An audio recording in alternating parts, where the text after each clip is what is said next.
Então, eu vou começar fazendo assim uma breve apresentação de 45 minutos de quem é a doutora Ana Carolina Poiker.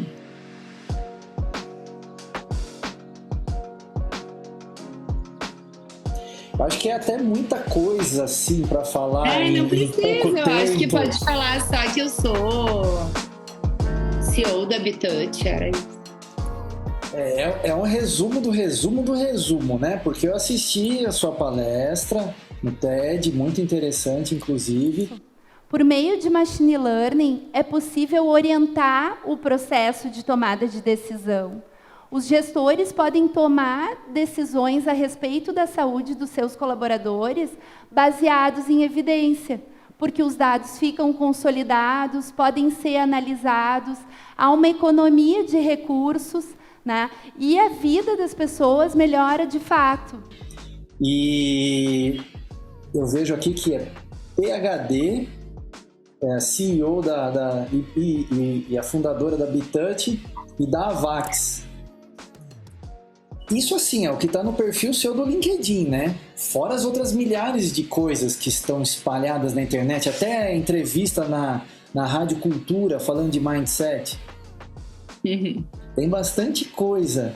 Mas vamos começar por onde? Vamos começar aí pela questão ocupacional da avaliação, que não é uma avaliação.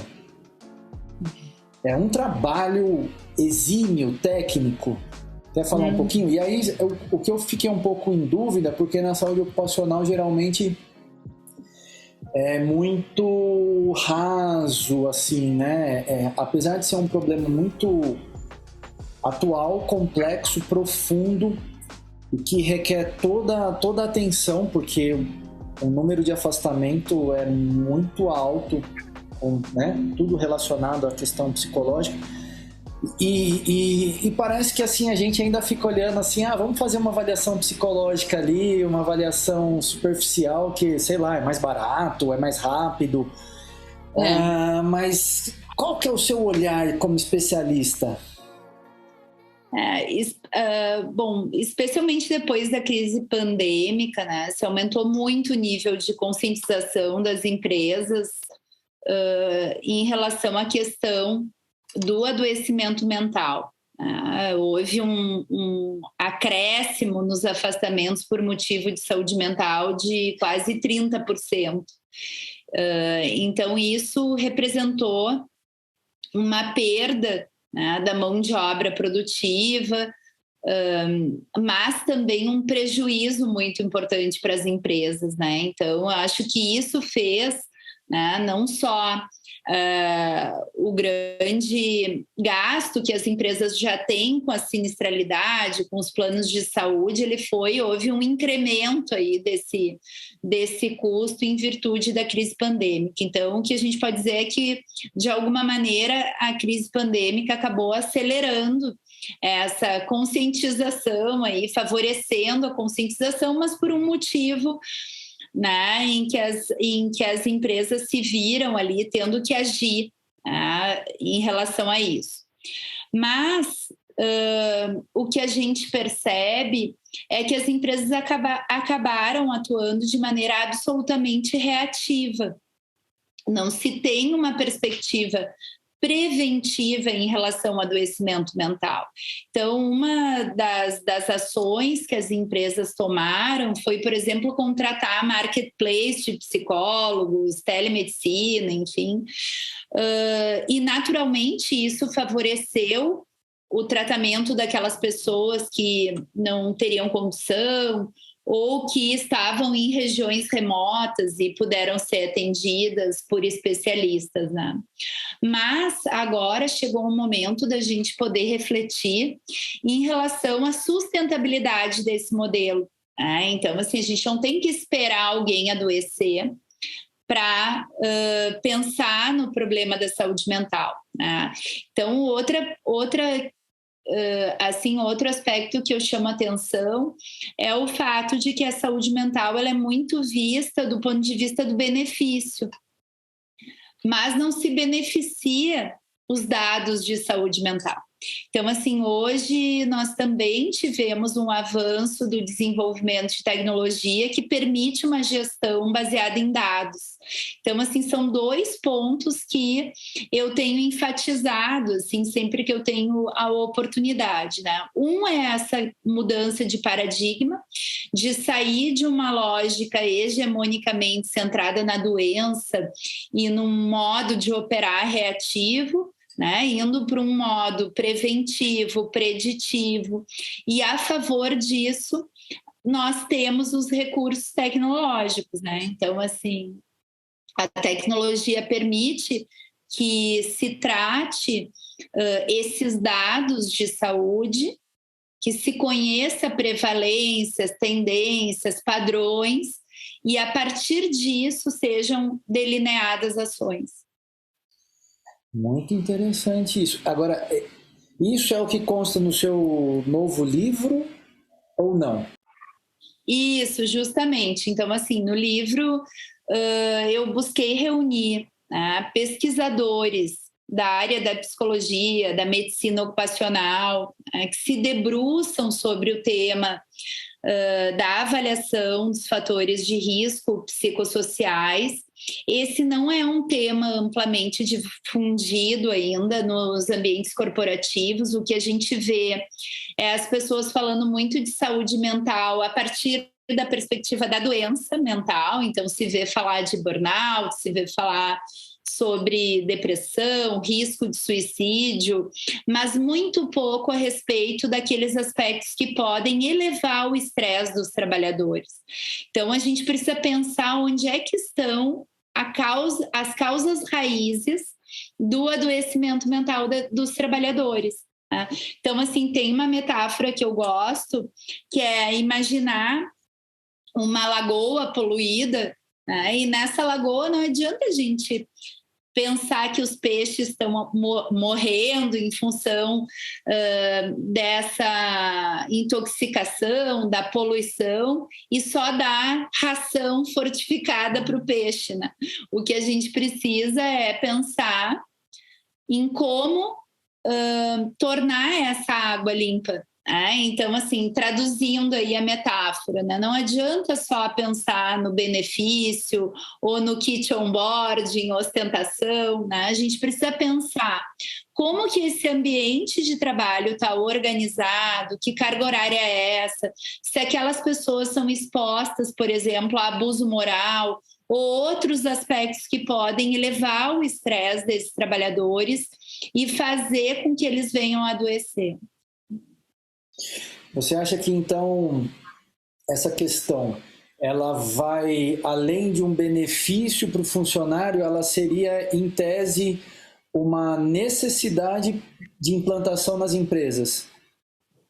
Porque, assim, a mesma lógica que se tem a respeito dos riscos ocupacionais visíveis, os riscos físicos, químicos, biológicos, ergonômicos. Então, assim, por muito tempo se pensou que as pessoas adoeciam em função da mesa e da cadeira, né? E daí todas as ações de ergonomia, enfim, visavam isso, né? Com todo o avanço tecnológico, a transformação do mundo do trabalho, né? Hoje a gente precisa pensar em ergonomia cognitiva. A gente precisa pensar na saúde mental das pessoas a partir dessa perspectiva da hiperconectividade, da superexposição a telas, da ausência de limites entre vida pessoal e trabalho. Então, assim, existem hoje riscos que emergiram, não só pela crise pandêmica, mas também por toda a transformação, né, tecnológica, enfim, toda a transformação que nós já vínhamos aí sofrendo, né, com o aumento da intensificação das cargas de trabalho, né? Então, dentro desse contexto todo, é preciso pensar no risco do adoecimento mental de uma maneira sistêmica, continuada. Então, assim, não é uma ação isolada lá no Janeiro Branco, no Setembro Amarelo, um webinar ou um convênio que vai ser suficiente para dar conta da complexidade né, desse tema. E de acordo com isso, agora em janeiro de 2021, como uma resposta à crise pandêmica, foi publicada uma ISO 45003, que ela fornece diretrizes para gerenciar esses riscos psicossociais dentro de uma lógica de um sistema de gestão de saúde e segurança ocupacional, baseado na ISO 45001. Então, assim, o que eu tenho visto é que se tem avançado em termos de políticas, de diretrizes, né, em relação à abordagem mais correta desse tema, né? Então, assim, é muito importante que as empresas, que os RHs, as áreas de saúde e segurança ocupacional, pensem em organizar suas intervenções a partir de uma estrutura para desenvolver, implementar, para manter, para melhorar de maneira contínua a saúde e segurança no local de trabalho, no que tange aos riscos psicossociais. O que será que falta para as empresas deixarem de remediar, porque a avaliação depois ela acaba sendo uma forma de entender o que já foi, concorda? Quando você faz essa avaliação. A sua abordagem ela é preventiva. Assim como a saúde ocupacional é preventiva. Então tem tudo a ver com a saúde ocupacional. Como os dados podem ajudar nessas avaliações e nesse trabalho? Como a tecnologia pode ajudar a facilitar com que esse programa seja efetivo e dê a resposta que a empresa precisa? Sim, eu tenho um exemplo concreto de uma indústria do setor petroquímico que nos chamou em função de que tinha uma área com muito incidente crítico, acidente, e eles estavam com bastante dificuldade assim, de compreender o que ocorria ali. E por meio da avaliação, do mapeamento dos riscos psicossociais, foi possível, né, descobrir que esses trabalhadores de turno faziam abuso de benzodiazepínicos, né, que são remédios para dormir. Então, aquele abuso levava a um declínio atencional. Então, eles tinham um desempenho atencional diminuído e isso foi visto nos dados populacionais. Possivelmente estivesse se fazendo uma análise isolada ou um laudo que é engavetado e que não é consolidado em meio digital, não permitiria identificar um padrão populacional, né? E se identificou esse abuso e que era super prescrito pelo próprio médico do trabalho. Então, assim, esse é um exemplo claro, né, do quanto que nós conseguimos um nível de aprofundamento muito maior, né, no sentido de realmente identificar a causa raiz de um problema de ordem psicológica, cognitiva, emocional. Interessante. E a empresa ela também sofre muito com a ausência do funcionário. Até porque se você está com uma cachumba, não tem como negar. Conjuntivite, não tem como você falar, olha só, não tenho conjuntivite. Nossa, que interessante, né? Porque o que é isso aí caindo no seu olho? E a questão psicológica é um pouco diferente. Ela é silenciosa, muitas vezes, não aparece em resultado de exame com nenhum tipo de número, né? Não é como uma glicemia. E muitas vezes a pessoa também não fala, ela também não expõe e não procura ajuda. Então fica ainda mais difícil identificar. Quando vai ver esse funcionário, porque a gente está falando aí para a empresa, mas é uma pessoa na sociedade, ou seja, um ser humano, quando vai ver, ele já está em fase de vias mais doloridas e dolorosas de tentar olhar para isso, né? Muitas vezes procurando um médico e sendo receitado com todo tipo de droga, e aí o caso já está muito avançado e isso acaba se estendendo para dentro de casa e vai parar no trabalho, e aí tem afastamento, precisa fazer o tratamento, enfim. Não só a pessoa perde como um cidadão, como um ser humano, Mas todo mundo que está perto, a família, amigos, colegas, e trazendo para o lado ocupacional, a empresa. Porque não é algo que você também vai lá e trata com um remedinho, uma injeção e curou e sarou, né?